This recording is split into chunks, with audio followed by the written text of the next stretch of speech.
Bismillahirrahmanirrahim. Assalamualaikum warahmatullahi wabarakatuh. Teman-teman sekalian dimanapun Anda berada, pada pagi hari ini kita akan melanjutkan mata kuliah kita, yaitu tentang rekayasa geologi. Pada pertemuan yang lalu kita sudah sampaikan tentang bentuk-bentuk permukaan bumi, kemudian ada gunung berapi, dan juga beberapa kaitannya dengan longsoran. Nah, pada pagi hari ini kita akan sampaikan materi perkuliahan tentang air permukaan. Pada mata kuliah sumber daya air, pengembangan sumber daya air, teman-teman akan mengenal tentang namanya siklus hidrologi, ya, dimana sebetulnya air yang ada di bumi kita ini berputar, ya, berputar dari air hujan, kemudian terinfiltrasi ke dalam tanah dan permukaan air, kemudian melalui sungai-sungai di daratan sampai ke danau, ke lautan. Nah, dari danau dan lautan maupun terdapat pohon, maka akan terjadi namanya evaporasi, penguapan, yang kemudian menjadi uap air ditarik ke langit, kemudian dihembuskan oleh angin sehingga sampai ke pegunungan dan jatuh kembali. Nah, inilah yang disebut sebagai proses siklus hidrologi. Pada kesempatan kali ini kita akan jelaskan sedikit tentang permukaan, ya, dimana teman-teman sudah mengenal namanya ada air tanah, ada air permukaan, diantaranya ada sungai, ada laut, danau, kemudian ada siklus penguapan. Dari penguapan ini kemudian menjadi awan yang menguap dan kemudian menjadi hujan, ya. Baik, teman-teman sekalian, akan saya sampaikan definisi tentang danau. Danau, saya yakin teman-teman sudah pernah melihat apa itu danau, baik danau yang bersifat buatan maupun danau yang bersifat alamiah. Danau yang bersifat buatan biasanya disebut sebagai waduk, sedangkan danau yang bersifat alamiah, ya, danau itu sendiri, ya, atau disebut sebagai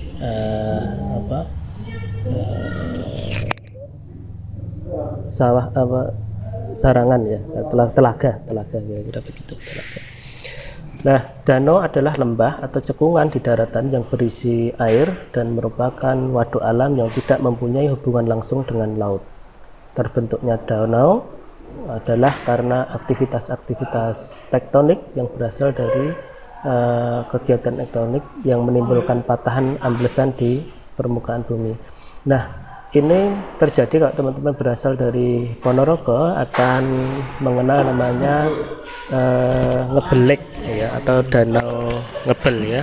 Danau Ngebel, ya. Danau Ngebel ini adalah merupakan bagian dari danau tektonik, ya. Kemudian kalau teman-teman naik gunung ke gunung yang di Semeru, teman-teman akan dikenal dengan danau. Ada danau yang di atas yang nama saya lupa, ya. Itu adalah kegiatan aktivitas tektonik yang menimbulkan patahan sehingga ada cekungan amblesan yang ketika curah hujan muncul maka air akan tertampung di atasnya. Dan yang kedua, karena ledakan gunung berapi yang membentuk kawah, ya. Kemudian atau kalau ini contohnya ada di Segara Anak, ya, di Gunung Segara Anak. Kemudian yang ketiga, akibat tertutupnya lembah oleh sungai atau oleh massa batuan yang longsor. Nah, yang keempat, danau-danau di bawah tanah akibat proses kimiawi dan batu. Nah, mungkin teman-teman danau di bawah tanah itu seperti adanya sungai di bawah tanah, maka juga terdapat beberapa cekungan yang menimbulkan volume air yang sangat besar sehingga disebut sebagai danau di bawah tanah. Sedangkan sungai sendiri terbentuk melalui presipitasi atau hujan, baik dari hujan alamiah maupun dari salju glacier. Jadi kalau di tempat kita ada di Puncak Jaya ada salju dan glacier, dan dia karena terus terjadi panas ya, jadi muatan panas yang tinggi, maka terjadilah glacier yang mengalir ke permukaan bumi dengan membentuk saluran dengan bermuara ke laut. Selain sebagai salah satu sumber air kehidupan, sungai memiliki tenaga untuk merusak sekaligus membangun. Jadi kalau kita kenal, sungai ini juga dapat merusak dalam volume yang besar, maka dia bisa menghancurkan segala sesuatunya ya. Makanya kemudian disebut sebagai banjir bandang. Nah, selain dapat merusak dalam bentuk volume, ternyata sungai dapat mengendapkan kembali material-material di bawah dari hasil perusakannya tersebut. Yang berikutnya tentang Ganesha sungai. Ganesha sungai adalah aliran yang pertama kali membentuk alur-alur kecil. Yang kedua, alur-alur kecil tersebut akan saling berpotongan dan berhubungan pada suatu bidang hamparan yang disebut sebagai watershed, yang terbentuk di antara lereng-lereng dataran tinggi dan membentuk pola pengaliran tertentu. Jadi teman-teman, kalau kita lihat sebenarnya das atau kita sebut sebagai daerah pengaliran sungai, daerah aliran sungai, dulu DPS, sekarang namanya das, daerah aliran sungai, adalah kalau dalam bahasa asingnya kita sebut sebagai watershed. Jadi bagaimana siklus air dari dataran yang lebih tinggi ke dataran yang lebih rendah sampai ke laut mestinya ya. Kemudian berikutnya tentang erosi dan pengendapan pada sungai. Air sungai mengalir di bawah melalui pengaruh gravitasi, maka kederasannya tergantung pada gradien atau kemiringan lereng dasar sungai. Jadi kita lihat semakin besar arus sungai, maka dia akan terdapat gradien yang besar pada lereng dasar sungai. Maka terbentuklah beberapa pola-pola bentuk sungai yang sedemikian. Jadi kalau lerengnya semakin curam, maka dia akan lebih tipis, sedangkan lerengnya dangkal, maka dia akan semakin melebar sesuai dengan volume air yang dilewati. Nah, gradien ini sepanjang proses pengaliran air erosi pada bagian dasar dan dinding sungai, material hasil erosi diangkut dan kemudian diendapkan kembali pada bagian-bagian sungai yang lain atau terus terbawa aliran sungai ke laut. Kalau kita lihat gradien sungai, maka dia akan terbentuk sesuai pengaliran. Jadi ada yang tergerus semacam ini. Ini adalah gaya atau daya yang diangkut oleh sungai dari air itu, kemudian menggerus pada sisi-sisi di tebing sungai. Maka teman-teman sekalian, kalau kita mengenal ada tanah ya, kadang-kadang kalau di pinggir sungai, nah ada yang berkurang, ada yang bertambah. Jadi kalau kita lihat, maka kalau kita beli di sebelah sini tanah, maka yang awalnya 1000 meter bisa berkurang menjadi 500 meter. Tetapi kebalikannya di sebelah sisi bagian dari gerusan ini atau gaya sungai ini, maka tanahnya akan bertambah dari pola pengendapan seperti ini. Ini adalah endapan yang dibawa melalui aliran sungai. Daerah pegunungan memiliki kemiringan aliran yang sangat besar sehingga aliran air lebih deras dan proses erosi lebih kuat ke arah dasar sungai secara vertikal. Hal ini menyebabkan penampang sungai membentuk huruf V yang menandakan bahwa sungai tersebut dalam stadion muda. Jadi kalau karena deras, maka dia biasanya membentuk huruf V. Tapi kalau sudah dalam jangka panjang, maka dia akan membentuk U ya. Pada tahap proses inilah sungai didominasi oleh proses-proses erosi atau gerusan oleh karena kemiringan arah vertikal, kemudian erosi menjadi lebih besar. Semakin hilir gradien sungai, maka semakin berkurang. Jadi ketika kita lihat di puncak, maka dia akan gradiennya semakin tinggi, tetapi begitu sampai lembah, maka dia akan menjadi lebih landai atau berkurang gradiennya. Nah, kekuatan erosi lebih seimbang baik dari arah dasar vertikal maupun arah samping horizontal. Sepanjang aliran ini terjadi proses cut and fill, yaitu seperti tadi saya sampaikan bahwa ada yang tergerus dan ada yang bertambah atau berfill, ya, mengisi, yaitu selain mengerosi juga sekaligus terjadi proses pengendapan atau sedimentasi. Semakin gradien sungai menurun, kekuatan erosi vertikal terus berkurang dan sebaiknya erosi horizontal semakin besar. Oleh karena sebab itu, pada bagian hilir penampang sungai akan berubah menjadi huruf U, ya, semacam ini ya. Beda tadi ketika berada di hulu, maka dia membentuk V ya. Pada daerah-daerah datar proses sungai berlangsung pengendapan seperti terjadi daerah-daerah pantai. Baik, kita jelaskan di awal, ada istilah DAS, teman-teman harus paham juga. Ada istilah DAS atau DPS. Dulu namanya daerah pengaliran sungai, kemudian sekarang namanya daerah aliran sungai. Nah, kalau di tempat kita ada DAS Sungai Bengawan Solo, maka aliran-aliran sungai, baik anak-anak sungai dari hulu masuk menjadi sungai besar yang menjadi bagian dari aliran Sungai Bengawan Solo yang kita kenal sekarang ini. Nah, DAS atau DPS tadi disebut sebagai drain basin, ya, atau base drainase, ya, dasar dari adalah suatu daerah yang terhampar di sisi kiri dan kanan dari suatu aliran sungai. Jadi kalau ini Sungai Bengawan Solo, ketika intake-nya ini masuk ke Sungai Bengawan Solo, maka ini disebut sebagai DAS. Nah, biasanya dibatasi oleh punggung-punggung bukit maupun pegunungan. Ketika ini air hujan, maka dia akan masuk menjadi bagian atau basin daripada Sungai Bengawan Solo. Ya, maka ada yang kanan kiri, ya, dalam sungai induk.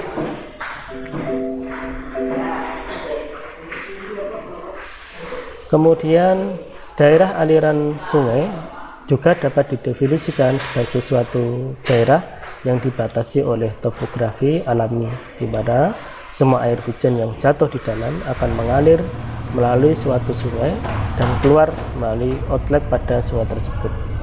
Ini disebut sebagai watershed tadi ya, saya sampaikan adalah daerah aliran sungai atau daerah pengaliran sungai. Morfometri daerah aliran sungai adalah istilah yang digunakan untuk menyatakan keadaan jaringan alur sungai secara kuantitatif. Keadaan yang dimaksud untuk menganalisa aliran sungai antara lain meliputi yang pertama adalah luas.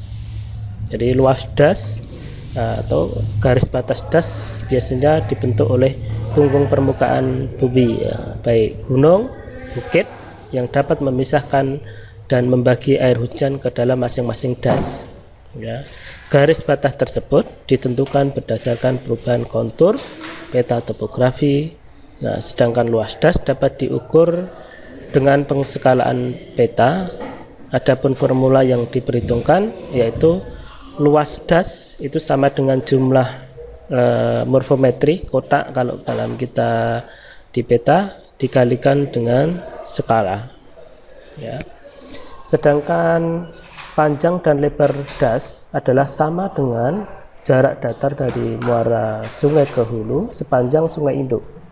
Nah, sedangkan lebar DAS adalah perbandingan antara luas DAS dengan panjang sungai induk. Jadi lebar adalah luas DAS dibagi dengan panjang sungai induk. Jadi luas DAS, nah, sungai induknya berapa, maka ini disebut sebagai panjang dan lebar. Jadi kalau kita luas sama dengan panjang dibagi dengan lebarnya, ya.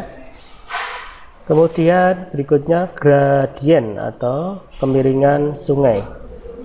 Gradien atau kemiringan sungai dapat diperoleh dengan persamaan sebagai berikut. Jadi gradien sama dengan jarak vertikal dibagi dengan jarak horizontal.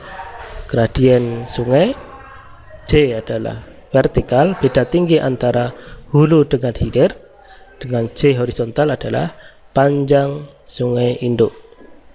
Jadi kalau gradien tadi vertikal, kalau tinggi gunungnya berapa, kemudian sampai jarak dari gunung sampai hilir laut berapa ya. Kalau di kita mungkin gradiennya bisa dihitung. Jadi tinggi perbukitan di daerah Wonogiri berapa, jarak vertikal dibagi dengan jarak Sungai Bengawan Solo sampai ke hilir di lautan ya, daerah Bojonegoro mungkin hampir sekitar 300 sampai 400 km ya. Dengan tingginya mungkin sekitar 1000 sampai 1500 meter atau 1,5 km. Maka inilah disebut sebagai kemiringan atau gradien sungai. Kemudian berikutnya tentang orde atau tingkat percabangan sungai. Jadi karena semakin curam suatu gunung atau vertikalnya, maka dia gradiennya ordenya tidak terlalu banyak. Tapi sedangkan daerahnya yang agak perbukitan, biasa relatif ordenya cukup banyak, percabangan sungai tersebut ya. Alur sungai dalam suatu das dapat dibagi menjadi beberapa orde sungai. Jadi orde sungai adalah posisi percabangan alur sungai. Di dalam urutan terdapat sungai induk dalam das. Dengan demikian, makin banyak jumlah orde sungai, maka akan semakin luas pula dasnya dan akan semakin panjang juga aluran sungainya. Kemudian tingkat percabangan sungai. Tingkat percabangan sungai adalah bifurcation ratio, adalah antara angka atau indeks yang dapat ditentukan berdasarkan jumlah alur suatu orde. Nah, untuk menghitung tingkat percabangan sungai dapat digunakan dengan rumus RB sama dengan NU dibagi NU plus 1. RB adalah indeks tingkat percabangan sungai dan NU adalah jumlah alur sungai untuk orde ke U. Berapa jumlah ordenya, maka dia akan ditulis. Sedangkan NU plus 1 jumlah alur sungai untuk orde U plus 1. Adapun karakteristik RB-nya sebagai berikut. Ini ada tabel teman-teman. Kalau kita lihat yang pertama RB kurang dari 3. Ketika kurang dari 3, kenaikan muka air banjir dengan cepat, sedangkan penurunannya dapat berjalan dengan cepat. Kemudian yang kedua, orde RB 3 sampai dengan 5. Kenaikan muka air banjir tidak dapat terlalu cepat, sedangkan penurunannya berjalan tidak terlalu cepat juga sedang. Untuk RB atau lebih dari 5, maka kenaikan muka air banjir dapat dengan cepat, sedangkan penurunannya berjalan dengan lambat atau abnormal. Kemudian berikutnya kerapatan sungai. Kerapatan sungai adalah suatu indeks yang menunjukkan banyaknya angka atau banyaknya anak sungai di dalam suatu das. Indeks tersebut dapat diperoleh dengan DDL dibagi dengan A. DD adalah indeks kerapatan sungai, satuannya kilometer per kilometer persegi. Sedangkan L adalah jumlah panjang sungai termasuk anak-anak sungai, sedangkan A luas das kilometer persegi. Adapun karakteristik nilai dari indeks kerapatan sungai DD yaitu adalah jika DD kurang dari 0,25 km per kilometer persegi, maka kelas kerapatannya termasuk rendah. Nah, ini menunjukkan bahwa alur sungai melewati batuan dengan karakteristik keras, maka angkutan sedimen yang terangkut aliran sungai lebih kecil jika dibandingkan pada alur sungai yang melewati batuan dengan resistensi yang lebih lunak apabila kondisi lain yang mempengaruhi sama. Sedangkan DD 0,25 sampai dengan 10 km per kilometer persegi dianggap kerapatan kelasnya termasuk sedang. Maka ini memiliki keterangan alur sungai melewati batuan dengan resistensi yang lebih lunak, sehingga angkutan sedimen yang terangkut akan lebih besar. Berikutnya tentang DD 10 sampai 25 km per kilometer persegi, ini termasuk tinggi, maka alur sungai yang melewati batuan dengan resistensi yang lunak. sehingga angkutan sedimennya akan lebih besar, dan ini yang paling tinggi adalah lebih dari 25 dd kilometer per kilometer persegi. Maka alur sungai melewati batuan dengan yang kedap air, sedangkan keadaan ini menunjukkan bahwa air hujan yang menjadi aliran akan lebih besar jika dibandingkan daerah dengan dd rendah melewati batuan dengan permeabilitas yang lebih besar. Bentuk daerah aliran sungai atau das memiliki arti penting di dalam hubungannya dengan aliran sungai, yakni berpengaruh terhadap kecepatan terpusat menurut Gregory dan Walling 1975, dan untuk menentukan das dapat diketahui dengan lebih dahulu menentukan nilai RC. RC sendiri adalah 4πA dibagi dengan P kuadrat. Ya. Keterangannya adalah RC adalah basin circularity, A luas das meter persegi, P keliling meter, kemudian P 3,14. Ada karakteristiknya dari nilai basin sirkular, yaitu adalah RC kurang dari atau lebih dari 0,5, maka bentuk daerah basinnya membulat, debit puncak datangnya lama, begitu juga penurunnya. Nah, sedangkan RC kurang dari 0,5, maka daerah pengaluran sungainya memanjang, debit puncak datangnya cepat, begitu juga penurunannya. Pola-pola pengaliran sungai. Pola di dalam semua das mengikuti suatu aturan bahwa aliran sungai dihubungkan oleh suatu jaringan, suatu arah di mana cabang dan anak aliran mengalir dalam bentuk sungai induk yang lebih besar dan membentuk suatu pola tertentu. Dan pola ini tergantung pada kondisi topografi, geologi, iklim, vegetasi yang terdapat di dalam das tersebut. Adapun pola-pola tersebut kita lihat pada gambar ini, ada beberapa gambar yang menunjukkan sebuah pola aliran sungai. Ada pola dendrik, kemudian pola rectangular. Ini sangat berpengaruh pada gradien, kemudian pada kondisi batuan yang ada di dalam suatu das, dan tentu di dalamnya ada pegunungan, perbukitan, aliran sungai dan sebagainya. Kemudian bentuk paralel lebih pada semacam ini, ini biasanya pada posisi yang sangat curam ya, dinding tebing gradien yang sangat tinggi. Kemudian ada trim related, ya, ada bentuk yang relatif, kemudian ada deranged, kemudian ada saturanged. Ini berarti pada daerah perbukitan di mana cekungan berada di posisi di tengah. Jadi kalau ini kita sebut misalkan ada segara anak, kira-kira begitulah. Di gunung diapit atau danau atau luas das ini diapit oleh gunung di semua sisi sehingga seluruh alirannya terpusat pada satu titik. Nah, yang kedua ini kebalikannya, ini cekungan. Jadi ini lebih pada aliran-aliran sungai membentuk pada cekungan-cekungan keluar ya. Kemudian ada pola anular. Pola anular berbentuk semacam ini. Kemudian pola pinet ya, dan sebagainya. Pola trellis di mana memperlihatkan letak-letak anak sungai yang paralel menurut strike atau topografi paralel. Anak-anak sungai bermuara pada sungai induk secara tegak luas. Pola pengaliran mencirikan daerah pegunungan, folded mountains.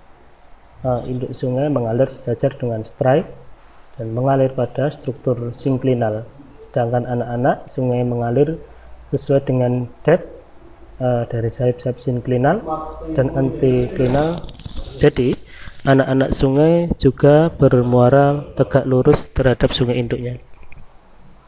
Pola rectangular dicirikan oleh induk sungai berupa kelokan-kelokan lebih kurang dari 90 derajat anak sungai tributary ya, terhadap sungai berpotongan tegak lurus, biasanya ditemukan di daerah pegunungan patahan, block mountain ya. Pola tersebut menunjukkan join pada bidang dan atau retan patahan pada gradien-gradien yang saling berpotongan. pola dendrik seperti ini ya, anak-anak sungai cenderung sejajar dendriknya. Kemudian pola tadi, pola radial sentrifugal ya, berupa cekungan tadi, cekungan-cekungan, jadi ada di puncak suatu gunung atau bukit kemudian membentuk cekungan-cekungan, ini sentrifugal ya. Kemudian pola radial sentripetal tadi saya sampaikan berada di satu terpusat pada satu titik ya, ada segara anak misalkan, maka dia akan mengalir pada satu pola, satu. Kemudian ada pola paralel, kemudian pola anular, pola pengaliran cekungan melingkar seperti gelang ya. Nah, ini bentuk-bentuk daripada pola pengaliran. Kalau secara 3 dimensi kita lihat tadi yang sentrifugal berada tadi ya, kemudian ini yang radial drainage ya, ini dendritic drill yang cukup banyak di tempat kita. Baik, demikian tadi teman-teman sekalian tentang penjelasan tentang permukaan dan pengumpaan. Barangkali ini yang dapat saya sampaikan ya teman-teman. Terima kasih. Wabillahi taufiq. Wassalamualaikum warahmatullahi wabarakatuh.